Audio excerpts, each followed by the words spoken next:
Daniel Blatters, Innovation Specialist at Man to Man. Craig Lightfoot, Employment Developer in Florence, Man to Man. And we're getting started a little bit late today, but just a few minutes late, all right? So again, thank you all for joining us, for everyone who's on board. To our participants who are going to be joining us today, please remember we're going to put a short survey link in the comments. Please be sure to go to that link and fill out the information. It takes all of 2 minutes to fill it out, just to give us a feel of how you guys liked the video. Did you like the information that you received, and was it helpful? Okay, we would love your feedback. So today we're talking about moving on, going on. And there is no value in being the best kept secret. I'll say that again. There is no value in being the best kept secret. And we're also going to talk about performance. And performance, by definition, is the accomplishment of a given task measured against present known standards of accuracy, completeness, cost, and speed in a contract. Performance is the fulfillment of an obligation, releasing the performer from all liabilities under the contract. So I'm going to give you some information concerning performances. But before we get into that, I want to talk to Brother Craig here and Brother Daniel about performance. When you hear performance, what does that resonate to you? When I think about performance, I think about building your brand. Building your brand because depending upon how you perform, it allows you to build your brand. You put in your personal signature on your work. To me, that's what, when I see performance, that's what I think of. Brother Daniel? And same thing like Craig just said, giving your personal touch, but that's your signature of your work ethic. You going in, if you're saying, hey, a lot of us say we give 100%, that comes out in your effort. And what you do, to set yourself aside from maybe everybody else, but just setting your own standard. Setting your own standard. And consider the following when we talk about performance. Ask yourself this question. Am I accomplishing the task expected or agreed upon? Number 2 is, what was agreed upon being done accurately and completely? Number 3, is it done in a way that is effective and timely for the organization? Number 4, am I holding up my end of the agreement? That's very important. And number 5, am I an asset or liability? Gentlemen, let's go back through these things here, the accomplishments or about performance that we talked about. Number 1, why is it so important to ask yourself, am I accomplishing the task expected or agreed upon? Brother Craig. Well, you want to be able to build a brand that is conducive for success. Mm-hmm. You want people to be able to recognize your work, right? You can always tell a person's worth by how well they put the work into whatever they're doing. You can always tell what someone is doing. And that's, whatever I do, I want people to recognize me for what my work is. Mm-hmm. And that can determine, the length of your employment opportunities. That's true. If somebody can recognize exactly what you're doing, right, that speaks volumes for yourself. Sure. Anything that I do, I want to stand out different from others. Anything I do, I want people to say, okay, I know who did that. You want to make sure that you fulfill the obligation. Yes, absolutely. Right. Absolutely. Right. Got you. Brother Daniel, and I asked you this question. And number 2, what I said is what was agreed upon being done accurately and completely. Why is it so important to do whatever is agreed accurately and do it completely? I mean, even in today's employment environment, a lot of people are even hired through a lot of temp services. Right. And, measured upon what you do in those first 30 days, 90 days, or however, is going to be the determining factor of you getting hired on maybe full time or extending your contract. So in a lot of places, you're measured by what you do. So can you complete what's being asked of you? Mm-hmm. That's going to always be one of the most important things. One of the most important things. And and I look at the number 3 question I asked. It says, is it done in a way that is effective and timely for the organization? And I need both of you guys to speak on this real quick. Why is it so important to be on time, to do it timely for the organization? Why is it so important? Because time equals money. Time equals production. If you can complete a task in a certain time, that allows the company to progress. Right. You are being beneficial to the company. Mm-hmm. But if I don't meet the work that is expected of me in a certain time, then that could mean that the company won't get paid. Absolutely. Absolutely. Brother Daniel, I say it to you as well. Why is it so important that time is a major factor? Why is it so important that we make time our number one priority? I mean, another part to that is you may be looking at future contracts. You may be looking at future partnerships, and other people will want to know is, will I get what I need in a timely manner? Important. So that's always a good thing for looking at partnerships, and also just finding different contracts in the future. So Right. if you're doing lead time management, Mm-hmm. planning ahead, that's very important. Yeah. And the fourth question I asked, and I was talking about, am I holding up my end of the bargain? And I'll say this, ladies and gentlemen, if you agree to anything with anybody, if that's a job, friendship, partnership, relationship, marriage, make sure that you hold up to your end of the bargain. They all say never make a promise you can't keep. Yeah. Never make a promise you can't keep. And so we want to make sure that in all that we do, we're holding up to our end of the bargain. And on performance, I have one last question just on performance, guys. And this is probably, I wouldn't say probably, one of the most important questions. Am I an asset or am I a liability? Well, I mean, the thing of it is, am I costing, or am I adding value? Yeah. Even if we look in a household, a lot of times, like right now, we're managing our money, we're budgeting, Mm-hmm. and we have to look at what's going out versus what's coming in. Right. Am I contributing to what's going out and maybe less of what's coming in? Yeah. Or am I bringing in and saving? Like I said, we're in economic stability. We all have bills. We have to be mindful of that, of our spending. Absolutely. But sometimes we can overspend past our income. Now that's true. the liability. That's true. That's true. To add to that, pretty much in the same way, are you adding value or are you devaluing the company? Mm-hmm. How do you do that? If you're performing to the best of your ability, then you're adding value. Right. But if you're not performing the way you should, then you're devaluing Absolutely. the company and yourself. Absolutely. What's the saying? Your reputation precedes you. Yep. Mm-hmm. You're known by the work you do. Yeah. So if you don't perform in a way that is conducive for success, then you're known by your performance. Yeah. And I'll say this to anybody out there who's watching the video. You always want to give your best. In fact, you always want to strive to consistently over deliver. In order to do so, you need to know and understand where the bar is and jump completely over that bar every chance you get. Okay. Never commit to doing something if you're not going to put your full effort into it. And that's whether you're on a job. If it's a job, you're not putting your full effort, you're not giving it 100%, then you know what? It's okay to move out of the way and give someone else the opportunity. The relationship, if you're not going to give 100%, move out the way and give somebody else an opportunity, because everybody deserves your best. You deserve your best. All right. So let's make sure. And when we talk about moving on, going on, make sure that you are absolutely willing to give 100%, no matter what it is.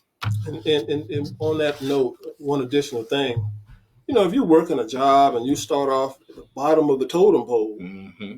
Your performance could allow you to move up the ladder. Yeah. Mm-hmm. And someday become general manager. Absolutely. I've seen that done so many times. Absolutely. You know, people start off at pizza joints. Yeah. People start off rolling dough. Yeah. Years down the line, because of the work they put in, because of their time management, how they approach the job. You know, years down the line, they become general manager, CEO, or whatever. Franchisee Yes, owner, sir. you know. And I don't want to date our age, but you know, enlighten with something you just said. You remember the McDonald's commercial, Calvin from the corner, started out on fries. Now he's at management. Yeah. So it can happen. It can happen. All because of work performance. Work performance and giving it your all. And your performance in those situations can allow for an outcome that the company exceeds. Yeah. So why wouldn't that person move up? Move up, absolutely. So guys, if you're watching right now, do us a favor, leave us a comment in the comment section. Let us know how you feel about the information, if the information is good, if it's valuable, are you enjoying it? And if so, leave us a comment, but also click share. Share this live video with your friends on your Facebook page and tell them to let us know what they think as well, all right? We would greatly appreciate that. So we're going to move on to the next topic, gentlemen. We're going to talk about image, and this is one of my favorite topics to talk about. And before we get into it, image by definition, Brother Craig, Brother Dane, by definition is the general idea that the public has of a product, a brand, or company. The powerful operational word here is public. Image, which is not an inflection or inflection, but a reflection. Images about your reputation, including how others in and outside of your organization perceive you. Your image impacts the first impression people have when they meet you and how they interact with you on an ongoing basis. Remember this phrase right here. Your reputation precedes you. You just said that. Your reputation precedes you. People often form an opinion of you before ever meeting you. Often people sabotage their image by their own behaviors. Your performance is your signature. You're building a brand when you work. Yeah. People know you by the work that you do. You know, you want to be able to do good work. You want to be able to create a brand that exemplifies success. You know, if I see a brick mason that does good work, then I'm going to pass him along to other people. Absolutely. Why? Because he's built a brand that says, I'm the best brick mason in the area. And it kind of jumps to exposure because now he's going to get exposure, but we'll get back to that. And just with your image, you know, like I say, it's, as Craig alluded, sometimes it's what people hear and see about you before they actually meet you. Yeah. You know, it's we look at restaurants and, you know, what makes you go to a restaurant? Word of mouth. Although they may have their advertisement on TV, somebody might say, well, Craig, what do you think about this restaurant? Oh, man, it's the best thing in town. It's going to make me want to try it. It's going to make you want to try it. So it goes back to you as a worker, or however, you know, when someone fills out an application and they put their last known employer and you call, hey, that was a great guy, this is net. That's the image and impression that you left. Yeah. You know, John says, never go back on your word. And that's true. Are you going to have a brand that says you're an honest person? Mm-hmm. You know, all of that is part of building your brand, part of your image. So that's pretty good, John. James, I'm sorry, James. and you know, I'll say this. I remember one of my first major important meetings when I first started with Man to Man, right? Mm-hmm. And I had a very significant meeting to go to. And so, you know, I get dressed up and I'm all dressed up in my little bow tie and I'm excited. And I get to the meeting. And when I get to the meeting with the person that I'm meeting with, you know how they have the computer on the wall and they turn around on the computer. Mm-hmm. So when I knock on the door, the person says, come in. And I walk in and the person is looking at my Facebook page. And I'm like, you know, my heart starts beating fast. And the first thing when they turn around, they're talking about something that I posted that really inspired them. And I go, whew. But at that moment, I realized how your social media image can make or break you. And I know it's something for entertainment. It's something that we all do in pastime. But when you're in the professional world, we have to understand that people are watching us. Mm-hmm. Yes. People are watching, and they're making decisions on us based on, what we're putting out there in social media. And so I want to encourage you guys, when we talk about image, it's not just on the job, but it's in all aspects of your life. And so make sure that you're keeping the best image possible. I understand, all this entertainment that we're doing with the different social medias. Just be cognizant of the information that we post and also the information that we share on social media as well. Anything you guys want to add on image? I mean, one other thing about, your image, dress the part sometimes. I know we all look at, TV and videos or whatever, and we figure one set of clothes may go for everything. That's true. Oftentimes we go to court and we're in our suit and ties and stuff, and some of these guys can't separate us from lawyers. That's true. That's true. As one time someone thought, hey, y'all guys the feds. Like, no, we're not. But understand there's a certain level of dress that you have to go with your occupation.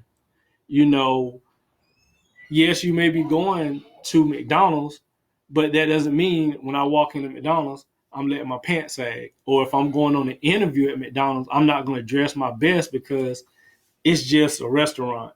No, you go in, and the way you might be dressed may just determine whether or not you get the job or not, because that's showing that you're taking it a little bit more serious. That's true. And what's the saying? You can't be an eagle flying with buzzards. Mm-hmm. What image are you projecting? Right. I can't be a barber and don't have a haircut. What image are you projecting? That's true. That's true. So you got to think about that in reference to your image. Yeah. So I definitely, ladies and gentlemen, I take your image very seriously. So we're going to move on to exposure. And by definition, exposure is the condition of being presented to view or made known, usually when someone excels in their performance while carrying the desired or expected image. It births exposure to other places and people who have greater influence in an organization. A consistent demonstration of the first two pieces of the pie, performances and image, coupled along with a good attitude and exposure, usually leads to progression and advancement within an organization. So when we talk about exposure, and when we go back to, says by definition, is the condition of being presented to view or made known. I look at us here, and we're here with our shirt tucked in, and we're presenting information. So that means we're exposing or presenting more information as far as fatherhood. Mm-hmm. And as far as a band of brothers who have come together saying, look, we're all fathers, and we're going to do whatever it takes to make sure that our sons and our daughters are put in the best environment as possible. And when thinking about that, let's talk about exposure, because there are a lot of people who say you are a product of your neighborhood or your community or where you come from. Mm-hmm. Is that necessarily true? I mean, or if we are a product, can it change? Well, I mean, we have to look at where a lot of us come from. Yeah, it may seem not a great situation, Mm-hmm. but it's not the worst situation in life, and that there's not a positive outcome that can come from that. Mm. Yeah, I grew up in a not so great neighborhood, but Right. I didn't have to resort to violent acts, selling. I can still pursue my education and go out and make something of myself and come back and make a difference in my neighborhood or the community that I live in. So sometimes we have to use negative to drive us. Let that be the driving force to sit here and say, you know what? I truly started from the bottom, but now I'm working my way up. My way up. And I can be a positive influence on somebody else that's in this same circumstance. So I can be a product of my environment, but it doesn't mean it's a negative thing. Mm-hmm. Well, look at it from two different perspectives. Your environment could be your household or your community. Some people allow those situations or those circumstances to propel them to get out of. And you know, I don't think that's always true anyway. I've seen people come from certain situations who stand out in a good way. True. That's true. You know, you hear countless stories of people who come from certain environments, right, who go out to be successful people. You know, I've seen them. I've grown up with people who come from deplorable backgrounds, and you may have one person who's a different egg. Why? Because somewhere along the way, he has developed the mindset or the concept that I want to be different, you know, because of his performance, because of the image that he has created along the way. It has created an exposure that people see as different. I grew up with a guy, the entire family were not what you would call acceptable people. But there's that one guy, and we talk about him all the time. That one guy, he and my sister are the best of friends. He owns 2 businesses. He has custody of his son. But the family, you know, they're not what you would call, you know. And so he you know, because of what he's done, his exposure, he's a good guy, real good guy. So it depends, man, where you come from. You can see it as your household, you can see it as your community, but you don't let those things dictate your outcome. And I think some people get it. Yep. And I want to add one thing to that. You know, just even looking at our program, we are a fatherhood program. And a lot of people may think the fathers that we help are, you know, they're deadbeat, they're no good, they're this. When some of them are very active or want to be active, they just have barriers that they have to get over to become, you know, better fathers. Some of us grew up without our biological father in our lives and have made, you know, ourselves into the best fathers that we can be because we didn't have that. So we take the negative and turn it into a positive. And you know, I want to share something with you guys. You guys know I grew up on a farm, and my dad, one day we was out collecting eggs from the chickens. And farm boy. Yeah, whole farm boy, right? And so my dad, he said, son, I'm gonna show you something. And he picked up the egg, and I'm like, Dad, we about to eat this egg, you know. He said, son, it's all about perspective. He says, you take this egg, and if broken from the outside, life ends. But if broken from the inside, life begins. And it took me until I became an adult to really understand. If an egg is broken from the outside, life ends. Because you gonna now you gonna fry it or you gonna whatever you're gonna do. But broken from the inside, life begins. It's gonna grow into it's gonna grow and cultivate. You know, the chick now is peeping out. The chick is the one breaking the shell. And so now the chick is breaking out of its shell. So how do you apply that to someone's life today? It's all about perspective. Okay. Because see, the world can break you. Society can break you. But it's all about what's inside of you that makes you. It's all about your perspective on life. See, the world can break you from the outside. Yeah. But there's still life on the inside. And so we go with, like you said, looking at all the negative images of what's going on in the world. And we look at, you know, different drafts in different sports. And you see some of these athletes who came from the worst of situations, now look where they're at.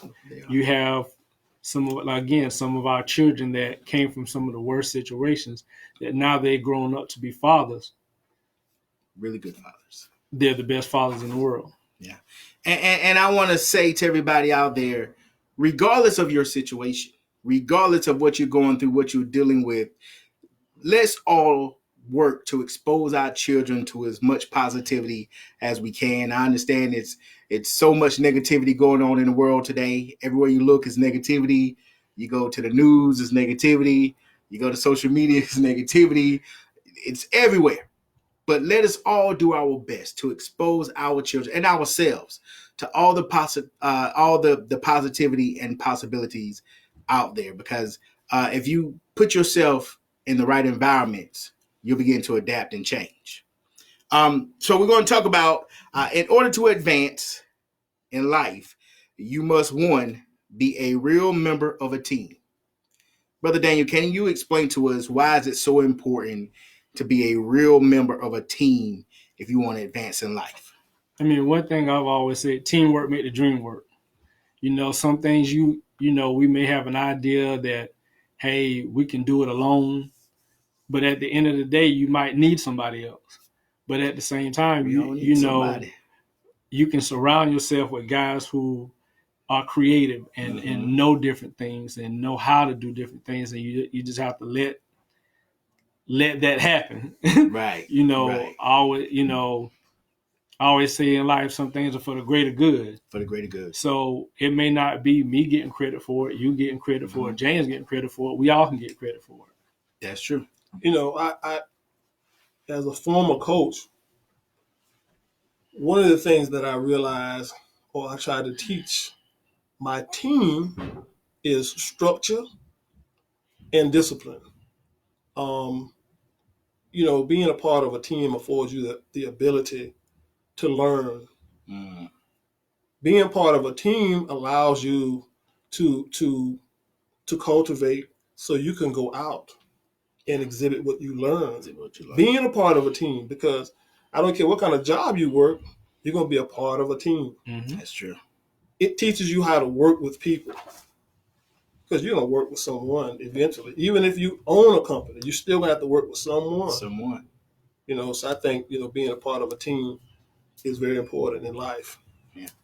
All right. So number 2, in order to advance, you must also have access to decision makers. Why is it so important to have this access to decision makers? Well, I think one thing about it is some of your best ideas come from the people at the bottom. In society, period, we've all, just because you're rich don't mean you're the smartest person in the room. That's true. So, sometimes it's just a matter of letting ideas flourish, no matter where they come from. Got you. Here's an adage: iron sharpens iron. Yeah, that's true.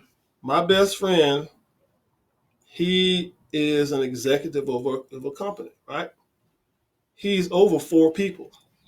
Those 4 people, one of those persons graduated from Harvard, one graduated from Howard, one graduated from the military academy, and another one graduated from another university. And he said these are some of the greatest thinkers he could ever pull in. He said, they're smarter than me. I said, why you want somebody smarter than you? He said, because these people bring so much to the table. Yeah. At the end of the day, what is the end result? You want a finished product that it stands out. Everybody knows. Yeah.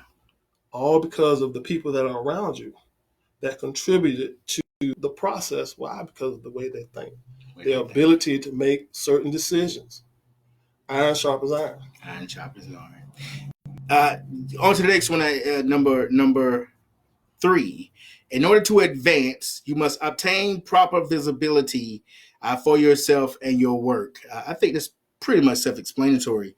But Brother Daniel, number 4, it says, in order to advance, you must have positive sponsorship and trustworthy mentors. Why is that so important?